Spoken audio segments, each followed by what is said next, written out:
Para nosotros es muy grato tener a la doctora Elvira aquí con nosotros en Express News. Doctora Elvira, bienvenida, gracias por atendernos a esta hora. Muchas gracias. Gracias a vosotros por invitarme. ¿Qué tal? Usted realizó una investigación y fue sobre la identidad de las ciudades y su repercusión en el grupo étnico iberoamericano.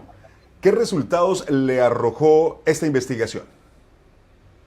Muy bien, pues en realidad fueron dos y te lo voy a contar así un poco rápido.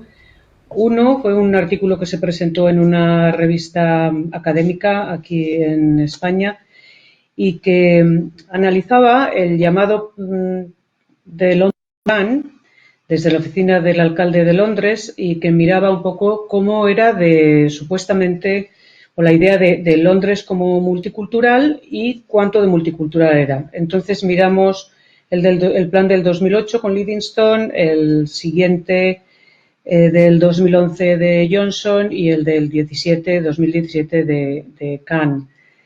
Pues obviamente el más multicultural era el de Livingstone al principio, Johnson siendo más neoliberal y menos atendiendo, digamos, a cuestiones sociales, estaba un poco más bajo. Pero quizás una de las cosas más interesantes que arrojó el tema es que, aunque se defina como muy multicultural, en realidad más diverso ahora que multicultural, diría yo, pero que hicimos el estudio de caso en la comunidad iberoamericana.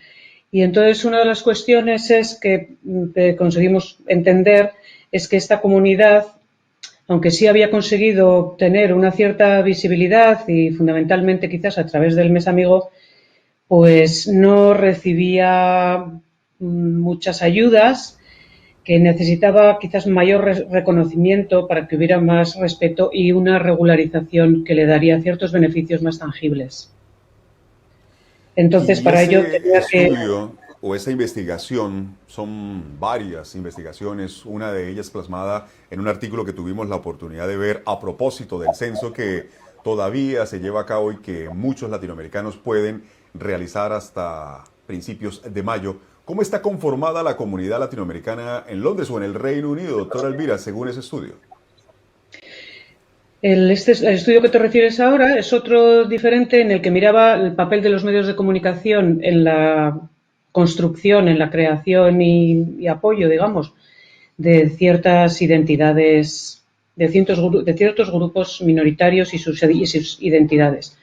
Entonces miré dos ciudades, Londres y Madrid. En Madrid miré un periódico que se llamaba Latino, que ya paró, pero que duró muchos años y que de alguna forma se conformaba ahí alrededor de una cierta cultura diferente, aunque compartía el idioma obviamente con los españoles y se empezaron a llamar latinos a la manera de Estados Unidos.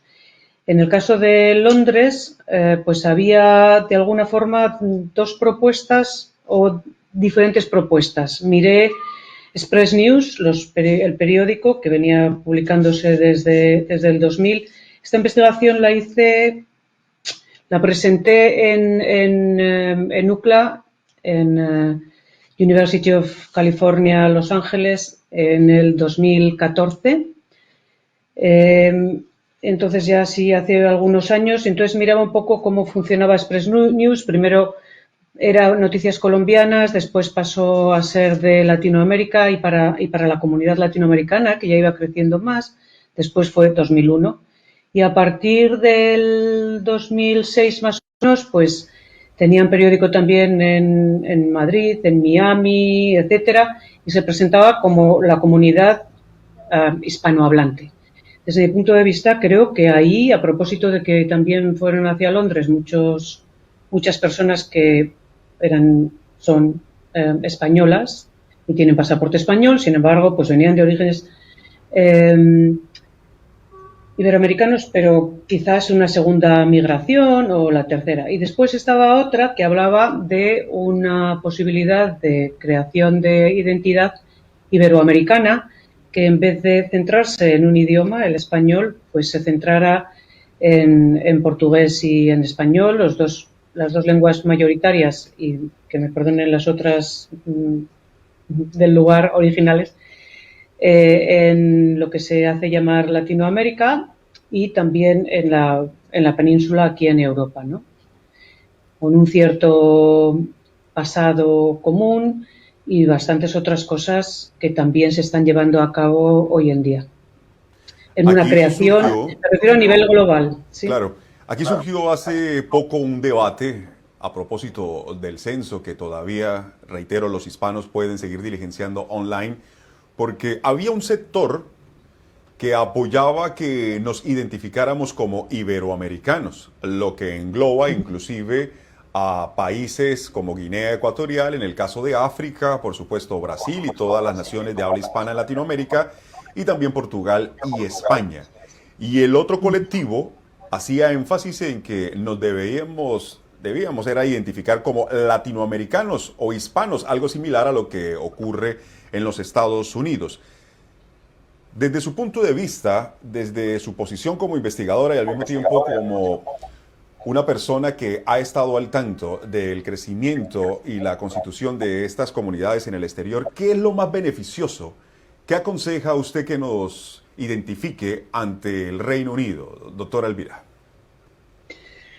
No sé si yo puedo tanto como aconsejar, no sé, es darme como mucho poder. A ver, si pienso desde un punto de vista práctico o pragmático, creo que cuanto más se englobe, mejor, porque será un número más grande y será más fácil el reconocimiento como comunidad, como minoría étnica o cultural o como lo quieran llamar, ¿no? Dentro de esta idea, no tanto de multiculturalidad porque está desapareciendo, pero sí de diversidad, ¿no? De forma que se puedan tener pues ciertos beneficios a la forma que tienen otras comunidades, que podría ser algunas acciones positivas, por ejemplo, si se necesitan traducciones al inglés, quizás, pues para ir al médico en el hospital o no lo sé, en el caso de una cuestión legal, incluso, quizás. O también, pues, no sé, para tener acceso a escuelas o a pisos dentro de la idea del grupo, ¿no? Y luego también un poco como visibilidad, eso me parece desde luego lo más práctico en cuanto a número, porque, bueno, es un poco como funciona también en Estados Unidos y, no sé, yo conozco a personas que son, desde mi punto de vista, españoles, o tanto como yo, que en Estados Unidos se han apuntado como latinas, ¿no? Yo misma en el último censo, quizás porque estaba yendo y volviendo mucho de Latinoamérica y también porque estaba trabajando con estos temas, me apunté a la propuesta iberoamericana, ¿no? También es cierto, por lo menos desde mi punto de vista, entiendo que la postura, o sea, esto es una cuestión que se puede creer, que se va creando, sí, pero también tiene que haber un deseo de pertenecer. Si uno no tiene ese deseo de pertenecer o no siente que puede tener una pertenencia del grupo del que estamos hablando, por ejemplo, pues ni modo, porque esa parte también es importante. Pero hay que decir que como todas las identidades de cualquier tipo, se tarda mucho tiempo. En el caso, por ejemplo, de esa identidad latina de Estados Unidos, se tardó mucho tiempo. Primero se impuso sobre los, en realidad, chicanos y los de Puerto Rico, que eran a principios del siglo XX quienes más iban, y estas personas, la verdad es que no les gustaba que se negaban de alguna forma, no les gustaba que se les pusiera en ese lugar, ¿no? Pero después, viendo los beneficios, de hecho lo promovieron, ¿no? O sea, ya había, por ejemplo, en las universidades algunos departamentos de estudios latinos o de estudios culturales latinos, un poco también promoviendo, situándose desde ahí, incluyendo todos estos países tan heterogéneos, pero que se homogeneizan bajo la palabra latino. Pues las culturas son muy homogéneas, por supuesto, y ahí también había y hay muchas personas que no se sienten dentro, pero sin embargo sí ha funcionado. Ha funcionado desde, por ejemplo, desde los negocios para dirigirlo hacia un target, a quien vender, ¿no? Pero también para uso de muchas cosas por parte de las personas que se entiende que están dentro de ese grupo identitario. O sea, interpreto lo que nos dice que yendo en grupo, de manera global, lo más seguro es que tengamos más peso y podamos ser considerados como una etnia de poder, así como ocurre actualmente en los Estados Unidos. La pregunta se la hacía, doctora Elvira, y con esto termino agradeciéndole su espacio, es porque dicen algunos sectores latinoamericanos acá en el Reino Unido que a los españoles o los ibéricos, usted tiene origen ibérico, según tengo entendido, no Sí. les gusta identificarse como latinoamericanos en las Islas Británicas. Simplemente cuando llenan ese tipo de formularios dicen que son o europeos o españoles, pero no iberoamericanos. Ese es el dilema por el cual hay algunos sectores que están en contra y a favor. Es posible. Imagino que también habrá personas para los países latinoamericanos que no se sientan muy cerca de los españoles y también lo entiendo, ¿eh? Porque aquí tenemos mucha historia. Pero en la otra parte de la historia, es la historia más reciente y no sé, a lo mejor el Brexit convence a algunos, ¿no? No sé. Puede hacer cambiar la historia, correcto. Doctora Elvira, Sí, agradeciéndole. esto son evoluciones, ¿no? Y hoy te encuentras aquí y luego mañana ahí.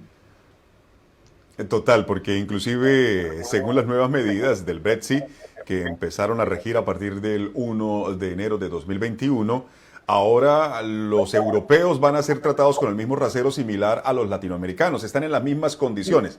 Entonces, eso puede hacer cambiar un poco la historia. Doctora Elvira, usted ha sido muy gentil, gracias por atendernos a esta hora y estaremos muy atentos de ese censo que aún no termina y que muchos latinoamericanos pueden seguir diligenciando a través del Internet. Muchísimas gracias. Muy bien. Muchas gracias a ustedes por invitarme.